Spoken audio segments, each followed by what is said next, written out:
really, really excited to be here and to bring you some cutting edge, hot off the presses information and data about the scope and severity of our prediabetes issue that we're now facing, and also to talk about diabetes and prediabetes and actually how to talk about it. So want to thank all of you for being on today's webinar. We will hear presentations by Susan Babey, who is a senior research scientist at UCLA Center for Policy Research and co-author of the study that we recently published called Prediabetes in California, nearly half of California adults on path to diabetes. So we'll have some time to see some slides and to hear more from Sue about this issue, and then there will be an opportunity for you to ask questions directly in response to her presentation.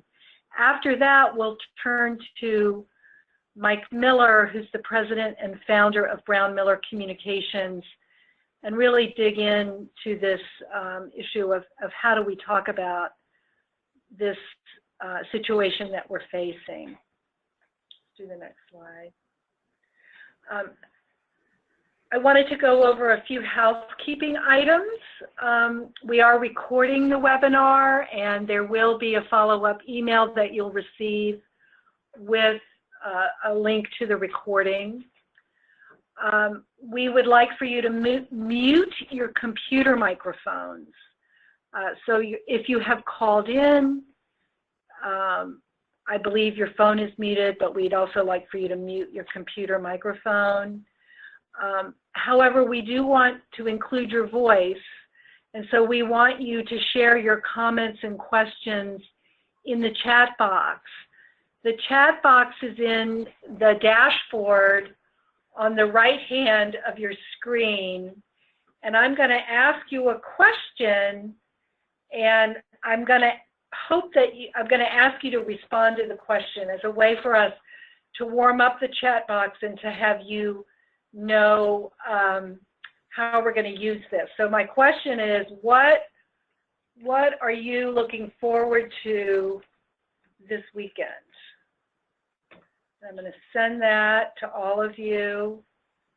We wanted to share with you our learning objectives, which are to gain a deeper understanding of the findings of our recently released report, to hone your ability to talk about diabetes and prediabetes with your family, friends, and colleagues, and to hone your ability to talk about these topics and to really stay away from the personal responsibility issue and talk more about the community, the environment, and what we can all do about it together. So with that, we're going to pass the mic over to Dr. Babey, who will share some insights and data from her study. Hi, everyone. Good morning, and thank you for being on the webinar. I'm going to give an overview of the study that we released last month on prediabetes in California. And my overview will consist of basically two main points. One, how we conducted the study and some of our key findings. But I only have 10 minutes, so I won't be going into too much detail, particularly in terms of how we conducted the study, but hopefully enough to give you a sense of what we did. So now we use this data set, even though it's a national data set, because in addition to a household survey, this data includes a medical examination where participants actually provide a blood sample, and in that blood sample, measures of hemoglobin A1C and fasting plasma glucose were collected. And these are blood tests that are commonly used to diagnose diabetes and prediabetes. So in our model, we matched the definition of prediabetes used by the Centers for Disease Control and Prevention, the CDC. So we used both hemoglobin A1C and fasting plasma glucose to define prediabetes.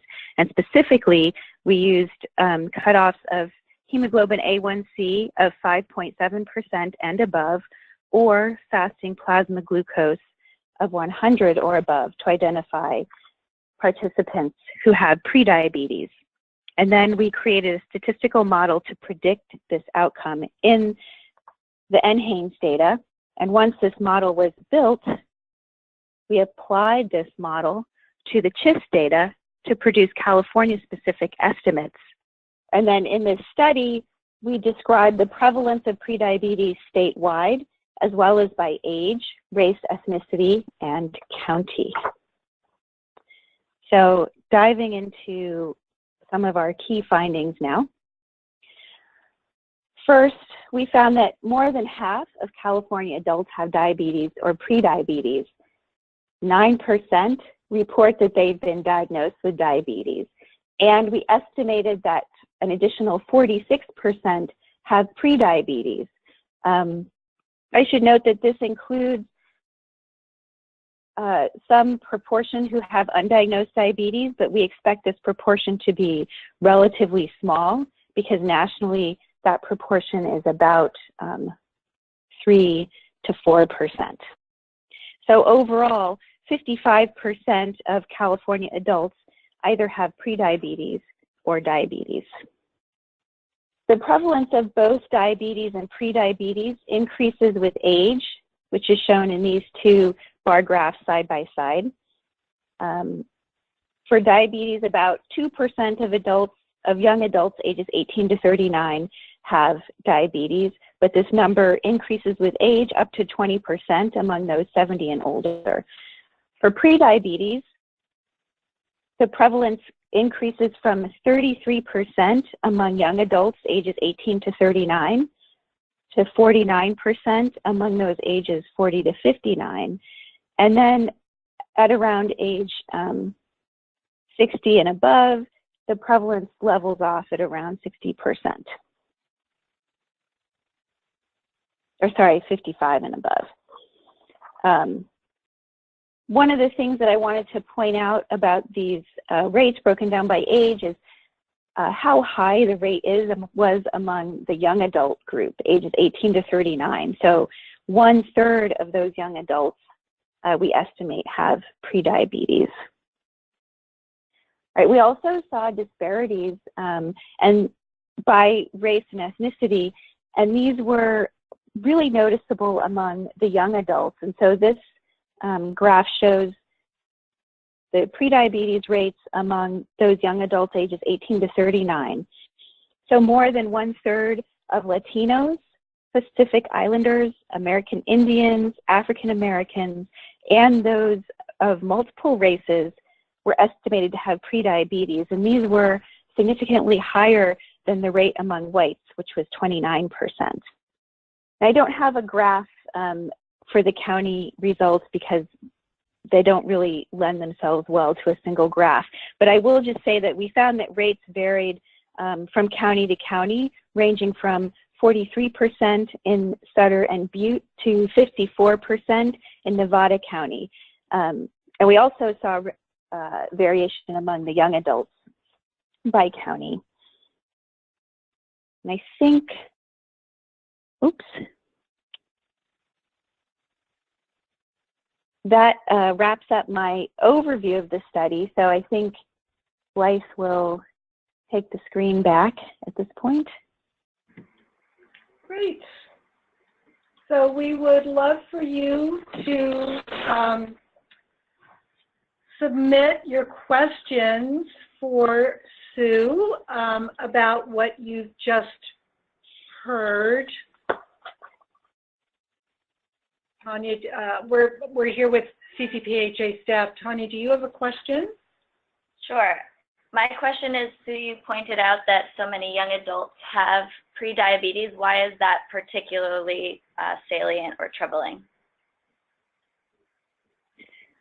Thanks, Tanya. That's actually a great question. There are a couple of reasons why that's troubling. One is that the CDC estimates that 15 to 30% of people who have prediabetes will develop type 2 diabetes within 5 years. And so for the young adults, this is troubling because the longer that you have type 2 diabetes, the more likely you are to experience some of the serious complications that can develop if you have type 2 diabetes, including heart disease, stroke, kidney failure, loss of toes or feet, or even premature death. Do you have any other questions? So we have one question coming from Rosalind Phillips. Were any blood tests done with CHIS? Yeah, that's another good question. And unfortunately, CHIS is a telephone-only survey, so we do not have any blood tests in that data set. And that's why we had to go to the NHANES data to actually build this predictive model to then get estimates for California. Great. So if anybody has any additional questions, feel free to go ahead and ask them at the end, and just go ahead and write them down. Oh, we have one more coming in. Why is diabetes lower in the over 70 group, from Karsten Mueller? So it is slightly lower in the over 70 group, and I think this is, and prediabetes, sorry, is slightly lower in the older group. I think this is probably because of two things. One, maybe because of some mortality that's happened. The other is that most of those people who had prediabetes in younger years have now been diagnosed with type 2 diabetes, and we saw how high the rates of type 2 diabetes were among the 70 and older group compared to the younger ages. Great. So we'll go ahead and move on over to Michael Miller's presentation now. And if you have additional questions, we'd be happy to take them at the end. So just go ahead and make a note to yourself, and just remember that they're for Sue Babey. So I wanted to talk a little bit about, we've worked with Sue and the center for years, and it's always an amazing relationship because Sue delivers phenomenal information and research and consolidates it so well. Our job is to try and distill it and focus it so that it has the most powerful impact that we can hope for. And it is really that focusing and trying to find where the information is going to have power that becomes a real critical part of the work that we do. So I wanted to walk you through how, if you're looking to try and take this type of information, some of the steps that we'd recommend that you start with to move through all of this.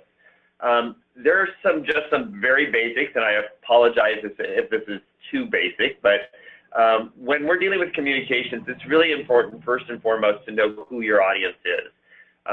Good messaging and successful communications demands that you understand your audience and that you recognize that every audience is different, and to some extent, you're going to need to modify your message for different audiences.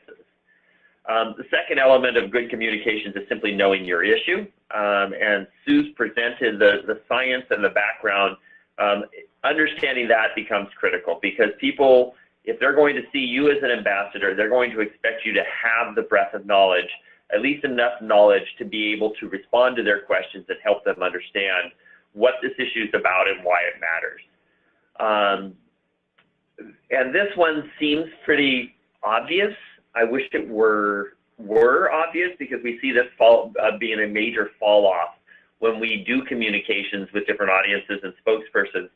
It really is important that you have to know what you want to achieve. If you're going to be successful, you need to know what you want how you want this message to be portrayed, how you'd like to see it. If you're talking to your friends or your colleagues, how you'd like to hear them reintroduce it to a different audience. if you can picture that, you're going to be much more successful in developing your communication. And that's why we're going to talk about messaging and how you message appropriately. I think one of the questions that you have to ask as you think about this is, who are your different audiences? And I know that you're all dealing with a host of different audiences. So whether you're dealing with the person who sits next to you, whether you're dealing with elected officials, county staff, business community, whether it's with different community-based organizations or health providers, faith-based communities, unions, school administrations, or the media, or whoever it may be, you have to think about them and get inside their mind to understand why this is going to be, why this might resonate with them, why this information has value. And it will, as I mentioned earlier, it's going to change a little bit from audience to audience. Elected officials are going to see this information very much from a perspective of, how can I have some leadership on this issue, or how can my leadership on this issue translate to votes?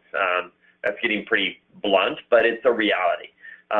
Whereas when you're dealing with, say, the business community, they may be thinking much more about this from a perspective of, what does this mean to my health insurance bill? What does this mean in terms of absenteeism? What does it mean in terms of productivity? We all have different perspectives, and we need to think about that if we're going to be successful in developing good messages. I wanted to walk you through something that we deal with all the time on this, and that's the media. And I think it's convenient to introduce this from a media's perspective, because it's the most common perspective that your colleague, your spouse, your friends are probably going to be looking at, because the media sees itself as a conduit to those same audiences. So when we're talking about the new media. If you could, yep. Mike, if you could take us through your slides. I think you have some slides that are corresponding to your points, and put it in full slideshow method and advance them for us. That'd be great. Are they not advancing? No, they're not. Are they advancing for you? Yeah. All right, well, let's just keep going and we can send out the slides. Okay. Thank you. Oh, I'm sorry about that. So if we're going to be talking about, for media, if you're talking to the media, their biggest concern is it news? And I wanted to walk you through what they see as news and how they translate news. First and foremost, it's got to be timely. Sue and her team have been working on this study, as we well know, for a full year. And the timeliness factor here is that it was information released today.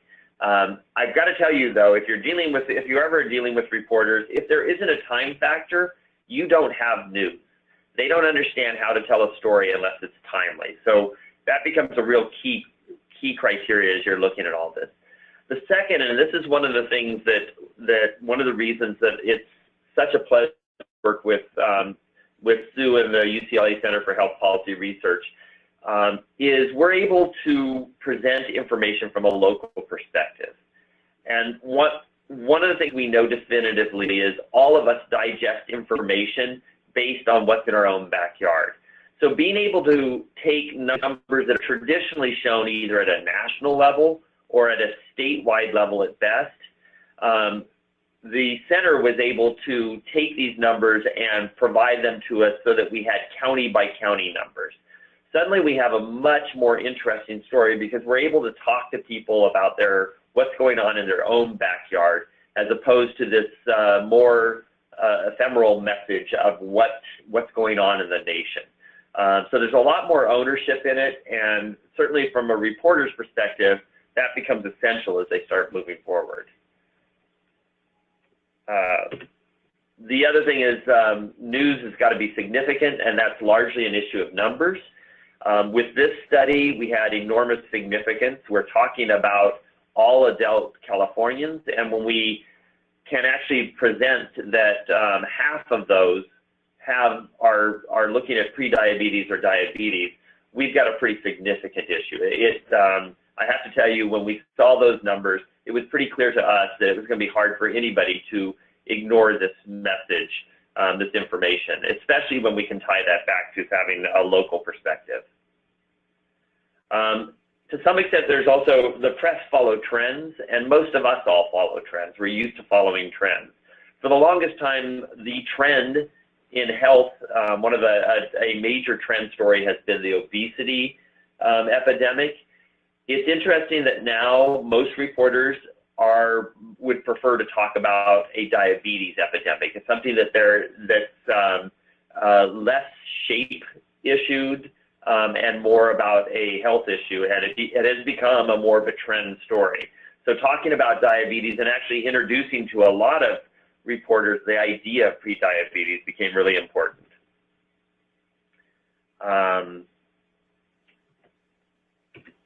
And then it might also become so ironic or celebrity.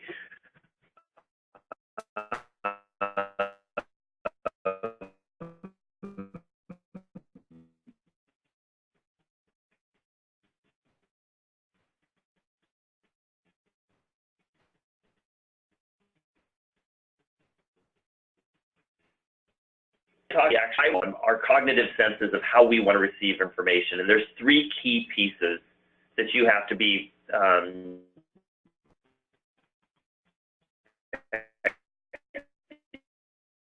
you have to be cognizant of. One is everybody needs that. You saw from Sue's presentation that there's quite a bit of information there. We needed to tighten this up to the piece that we really felt it was going to be the most salient.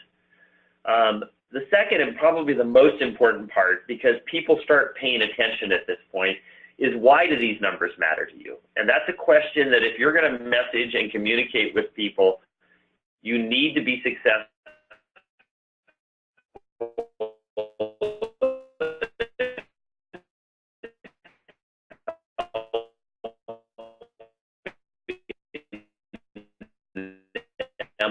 I think one of the things we have to understand is people are overwhelmed with information, and they're deliberately looking for reasons to not listen to information that you're presenting. The best way to get them to pay attention is to hit on those why factors. And as I talked about earlier, for politicians, it's going to be, what's your leadership role on this? For businesses, it may be about what does this mean in terms of productivity? For the faith community, it's what does this mean for the next generation of my congregation? All of us have different ways of looking at this. Good messaging takes some real time to look to why would the audience I'm speaking to care about this? What's the impact to them as they take a look at it all? And then finally, and this is the encouraging thing, is communicating just the what and why is fantastic. It helps people understand things. But from an advocacy perspective and as ambassadors, what we're hoping is that you can also be looking to an action. What's the equitable solution to this? And this is where we get into policy, system, and environmental changes. What in our community is causing this problem that we can start to reshape or take a look at as we start moving forward in all of this? So again, the three elements of a good message are, what is it I need to know? Why should I care? And what single action should I take about with this?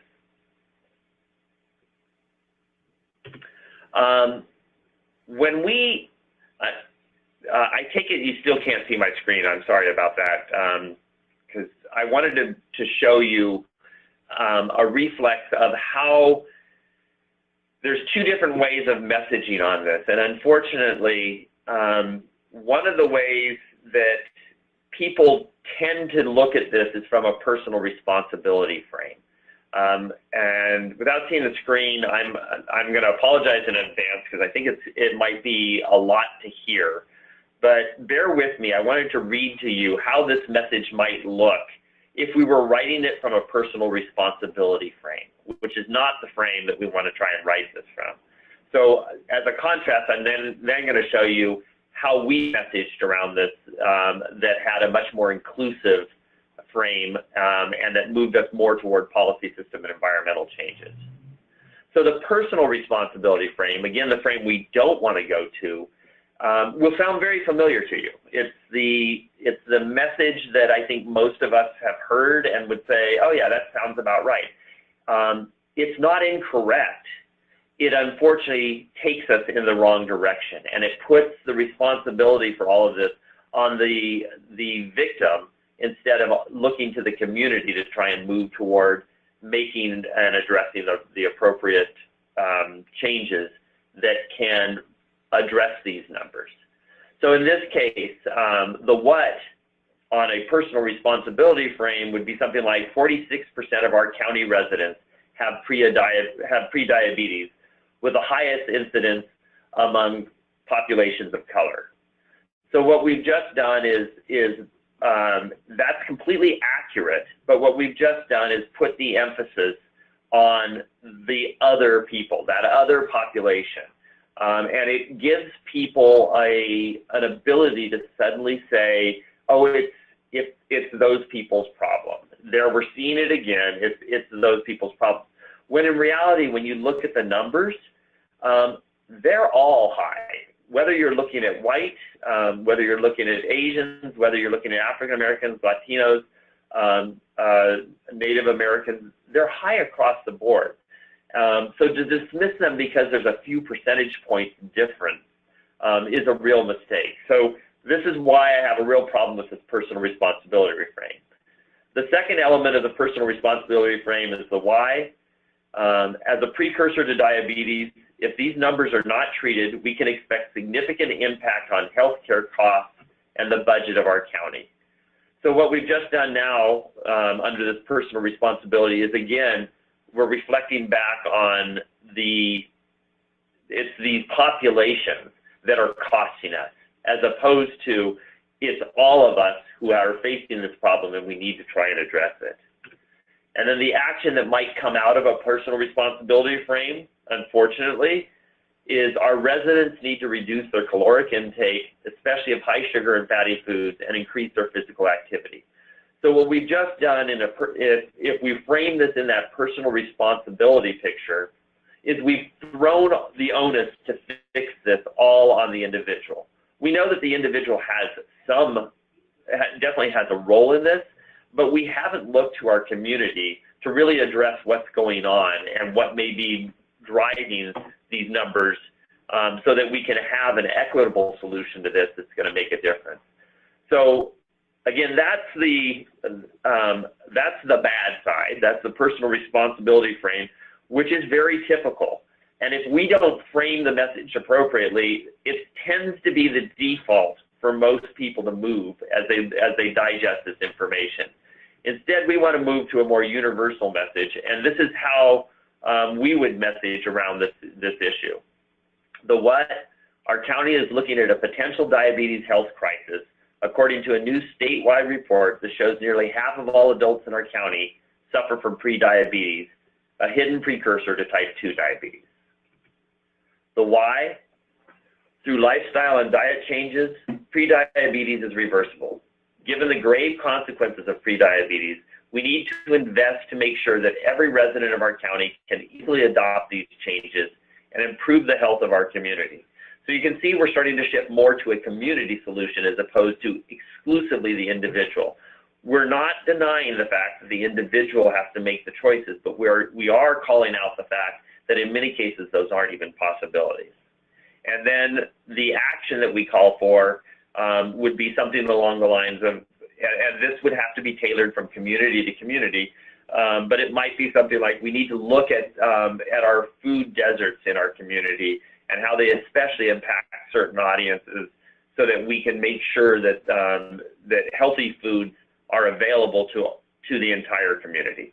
Or it could be something about parks, making sure that we have safe parks that are available to all of our residents so that we can get the physical activity that can help reverse these numbers or address these numbers. So that's the message approach that we want to try and take a look at, is again, looking to the PSE, the policy system and environmental direction, instead of the personal responsibility focus on all of this. This next slide is absolutely worthless if you can't see it, so I'll punch through that one. But one of the things that I wanted to point out to you is the reason that we do message, that we take time to develop that message, is because people are so overwhelmed with information that we're going to find, if we don't know exactly where we want to go, which is one of the things I talked about at the very beginning about good communication, if we don't have a message in place, we have a tendency to start answering questions and allowing the person that we're conversing with to guide the entire conversation, as opposed to us being able to take them the direction we want to have. I don't mean to say that it's Machiavellian, but it is an issue of good communications. A good communicator is somebody who knows where they want to go with their information and can direct that conversation and not allow the stray information to float all over the place and get into the side channels that make this very confusing. Excuse me. The other thing that I would suggest is, in addition to having a message that goes to your what, your why, and your action, you also need to be prepared with a story. We are a society that is very much engaged based on stories. So when we can hear the information, Sue can put out the best policy briefs possible, but people ultimately respond when they start to feel like they can see this coming together. When the story becomes more humanized, and you can start to talk about this from the perspective of, let's look at what's going on in our own backyard. Let's just go down, we can walk 4 blocks from here and I can show you how challenging it is to make healthy food choices. Or I know I have a good friend who I know has to actually take 2 different buses to get to a grocery store every day. Those types of images are starting to drive this pre-diabetes story, and people start to understand it, and it becomes much more repeatable and memorable when we can build a story around it. So I would really encourage you, when you think about messaging, don't just think about the what, the why, and action. That's critical. That is where controlling a conversation becomes a reality, but also think about the story. Think about a small element of the story that you can convey, because that's where people are going to start really bouncing in. And what we're discovering is people are more and more tied to emotional stories than they are to facts. That may not be an ideal situation, but it is a human situation. So the more we can paint a picture of what's going on out there, somebody who's actually suffering from this, a relative who's suffering, people are going to respond much more powerfully to this, and they're going to remember your message if you can introduce that into your conversation as well. When we did this study and released this study, I have to tell you, we were the same factors that we were talking about, that I was talking about earlier. The fact that we had local information, that we had significant numbers, that it even had a controversial element to some extent, and that it was timely. All of those different factors came together, but I think to help tell this story, and one of the things that when we released this, we had a lot of infographics to help support the story as well, because again, we're a visual society. We're becoming even more of a visual society. So having infographics help us grab onto the story and tell the story more effectively. And we had terrific coverage as an outcome of the work that Sue had done and the California Center for Public Health Advocacy had done to introduce this story. We had coverage in every major newspaper in the state. There was 27 front page stories, and over 170 articles were actually written. There were 60 million digital impressions and 10 million broadcast impressions that came out of this study. So we're very pleased that the story was told, but I have to tell you what was most empowering about the entire study from our perspective was when we did an analysis of the study. Of those 170 articles that we saw, there was only one story that turned to the personal behavior issue. All the other ones were looking at a more community-based approach to this. And that was because I think we very deliberately looked to try and tell a community story to talk about change and how the environment is shaping all of this. And so the enormous amount of coverage was wonderful, but the fact that the coverage nailed it and didn't go to that personal responsibility frame was probably one of the most exciting things. It really talked about what needs to be done in community after community. It was very local, so all the reporters could talk about what they needed to do in their community. We paired up with the health officers throughout the state, so they were prepared with information, and they were prepared to tell the story about the actions that need to take place in their community that will help to drive the change so that people can make healthier decisions. And from my perspective, that was probably the most positive thing that came out of this. Not only did we raise awareness, but we helped people understand an issue of moving to the community and trying to move forward. I think I'm coming close on my time. I've got a couple more slides, which you can't see, and I'm sorry. But I don't need to go through those. Blythe, where are we on time? You can go for 5 more minutes, Mike. Okay. It's valuable for everybody to hear what you have to say, and we do apologize for the slides not being functional, but we'll be sure to send them out afterwards, and you'll be sure to get all the information you need. So just as ambassadors, I don't know if you'll be engaged in interviews, media interviews. I hope you will. But we had a few tips that we wanted to pass along if you're in an interview. But quite honestly, these are the same types of tips.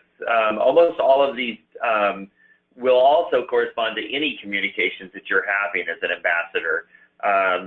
Some interview do's and don'ts. First and foremost is you need to be prepared. We talked about that from the onset, but taking a look at the study that Sue put together, it's a quick read. It gives you some real information that you can use.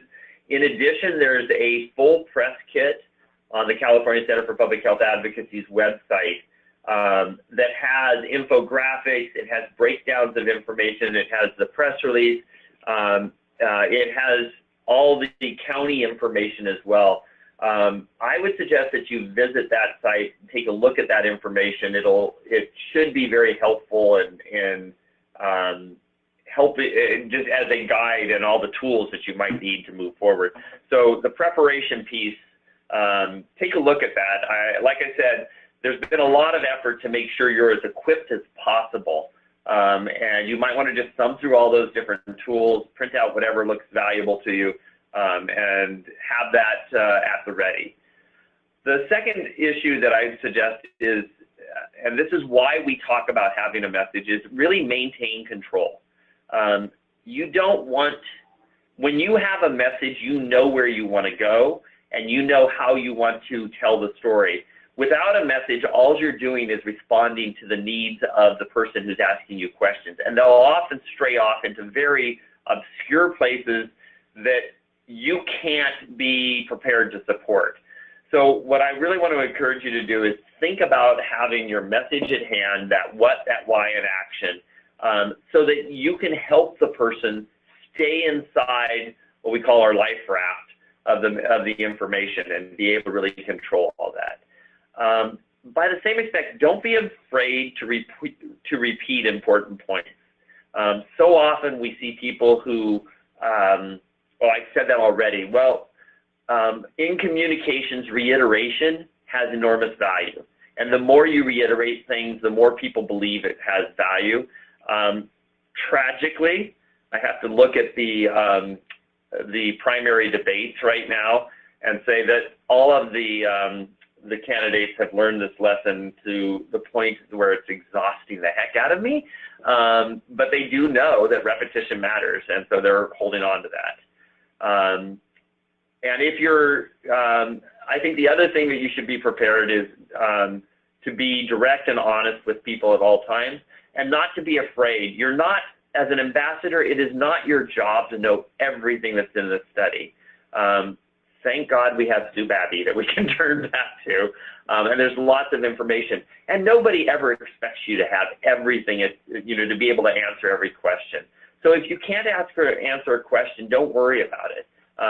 Be prepared to say, I don't know. That's perfectly fine. And then, but the corollary to that is to follow up and say, I don't know, but I can check for you on that different information. I'd also recommend that you need to make sure that you're understood. One of the things that we tend to do, especially in media interviews, is we tend to, it becomes more of an interrogation instead of a conversation. And the best way that you can take control of that situation is to ask questions, not to let this become a they ask you, you answer, but instead to turn it back into more of a conversation where you're asking them questions to make sure that they understand. And relevant questions may be, do you know of anybody in your family who has diabetes? It's helpful information, whether you're talking to a friend or whether you're talking to a reporter. It helps you get some perspective on where they're coming from and what their empathy levels might be on these types of things. But there's lots of questions around this. You can also ask them questions about policy, system, and environmental issues. Have you seen situations? Have you driven by parks that don't look like they're the type of place that you'd want to actually use? Well, those are some of the issues that we're trying to address. So being able to walk through all of that. Some of the things you want to avoid, and I think this is always a challenge, but be careful about jargon. And I was counseling everybody when we did this, to be careful. The word prediabetes right now is a jargon. Most people don't understand what that is. They may not ask you, but they've never heard the term prediabetes. They've heard of diabetes, but not prediabetes. So you need to be careful about the words you choose, and if it is a word that they maybe don't understand, God forbid it's an acronym, but if it's a word they don't understand, be prepared to explain it to them and help them understand that. It'll help you considerably. And then most importantly, what I want to encourage everybody to do is really focus. There is an enormous amount of information that's available to you on the CCPHA website, on UCLA's website, and certainly in the study. Don't let it overwhelm you. You need to distill it down to the simple points, the simple information that makes a difference. People can accept only so much information when you're presenting it to them orally. You need to prioritize what you think really matters to that audience. And again, I'd suggest to you that you do that by using the what, the why, and the action. And if you can answer each of those with a simple sentence statement, you're going to be much more successful. Okay. So I'll stop there and see if there's any questions. Again, I apologize if you can't see the slides. Mike, you just mentioned type 1 and type 2 diabetes, and I'm wondering if there's anything else you could share with the audience about distinguishing the two, maybe the pitfalls of not, how to manage that territory, which people are facing as they start to introduce the problem of diabetes. And Sue, I would love to have your input on this too, because you have a much better understanding of the science and the numbers. I mean, the type 1 diabetes is congenital, and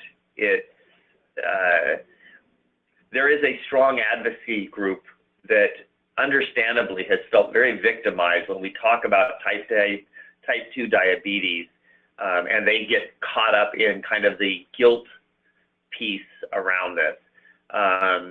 And so I'm just very that's always at the forefront of my mind when we're discussing these.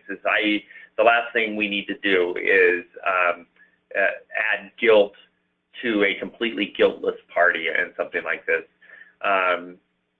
So I'm a little uncomfortable with that reality. That said, when you look at the study that Sue put together here, it doesn't. We don't have. What we know is the vast majority. I think it's like 95% of all diabetics and prediabetics are type 2, and so it's a diet related. So we can explain that, but I think we have to take ownership of explaining that. Just as I talked about jargon earlier, we need to help people understand that so they aren't left with half the story. So Sue, what would you add? I think what I would add, particularly when we're talking about prediabetes, is that there is no prediabetes for type 1 diabetes. Prediabetes is only a precursor to type 2 diabetes.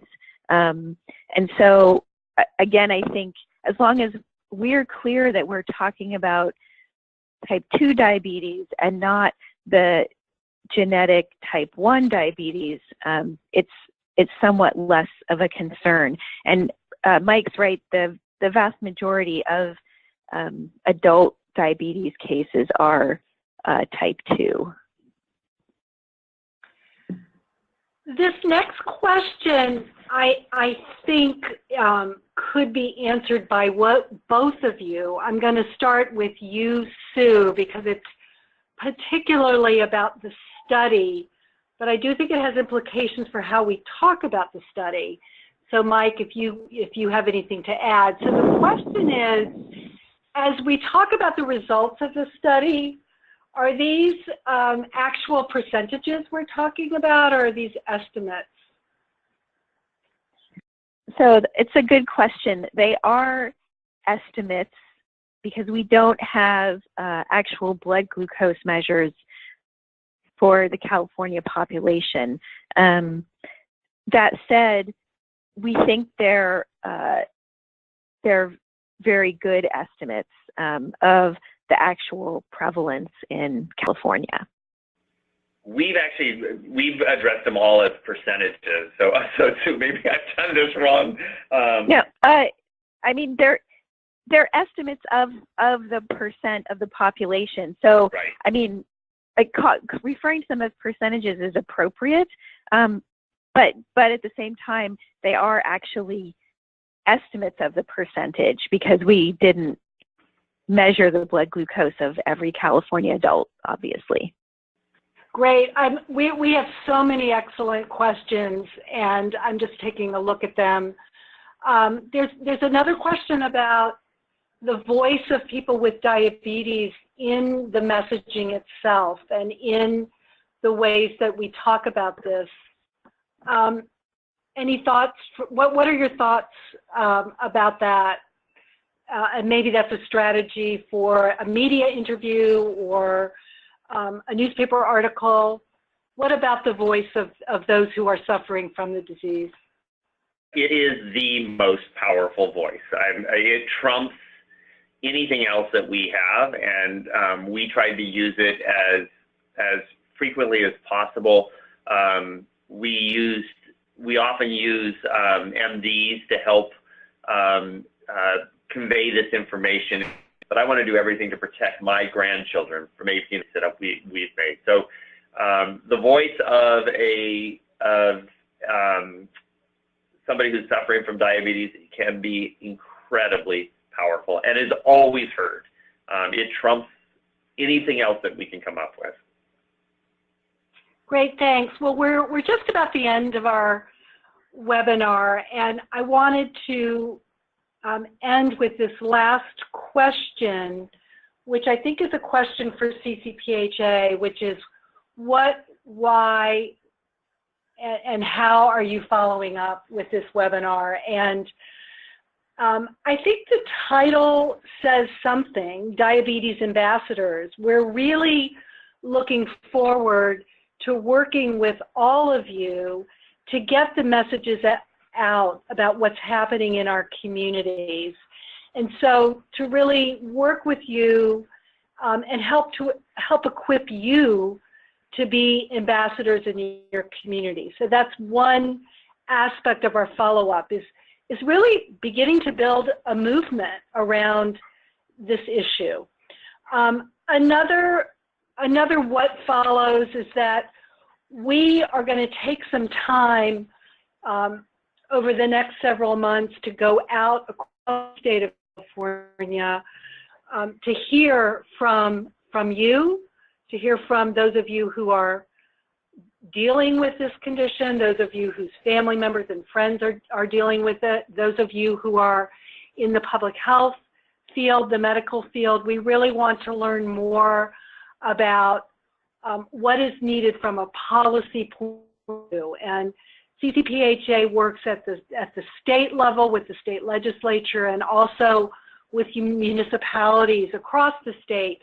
So we're going to be listening for and developing with you and with our partner organizations a policy platform. Some of those policies were in the press kit and in the study themselves, but we want to take this moment in time where we're surfacing this very important information and beginning to talk about it to actually go out and make some real change in the environment. So we will be communicating with you. Please stay tuned for our communication, which will come through email, social media, all sorts of things.